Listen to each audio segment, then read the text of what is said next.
Here's sample test problem number 8. A uniform solid sphere of mass 4 kilograms and radius 0.5 meters rotates about an axis through its center of mass with an angular velocity of omega equal to 8 radians per second. Kristen throws a 10-gram wad of gum at the spinning sphere and it sticks to the equator. If angular momentum is conserved, what is the final angular speed of the system?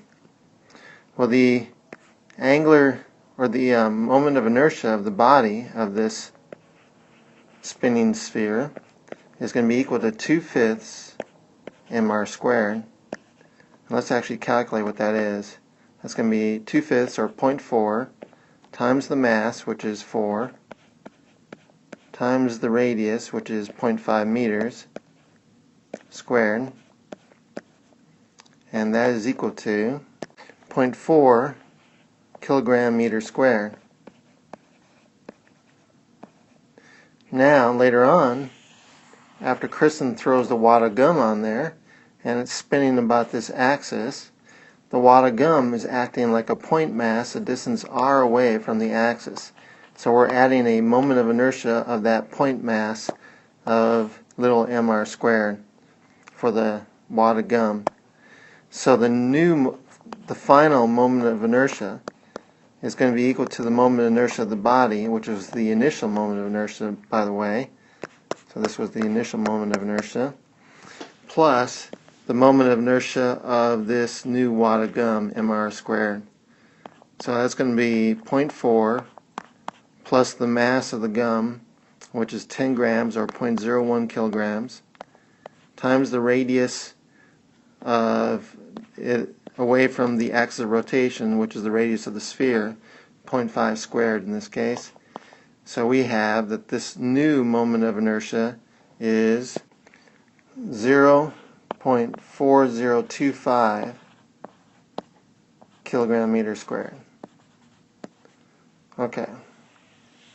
If angular momentum is conserved, it should be true that our initial angular momentum equals our final angular momentum.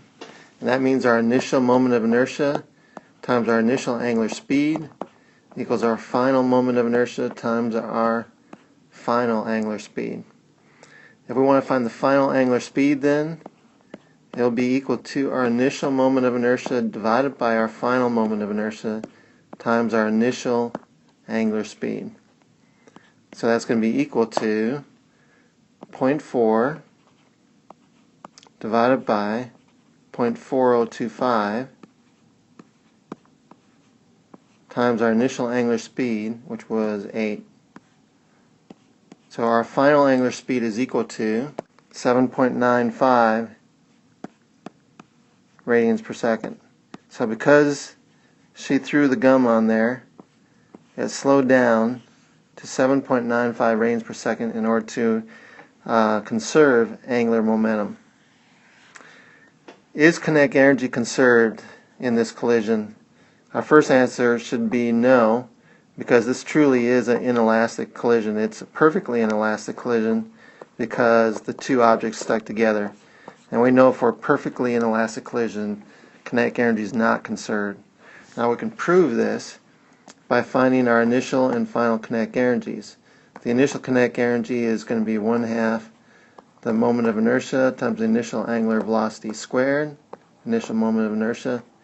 So this is going to be 1/2 times 0.4 times 8 squared, and that is equal to 12.8 joules. So that's what we started with. And our final moment of kinetic energy is 1/2 our final moment of inertia times our final angular speed. And that's going to be 1/2 times 0.4025 times 7.95 squared. And that's equal to 12.72 joules. So even though it's close, it's not equal. And our final kinetic energy is not equal to our initial kinetic energy, so it was not elastic. It was basically inelastic. Kinetic energy was not conserved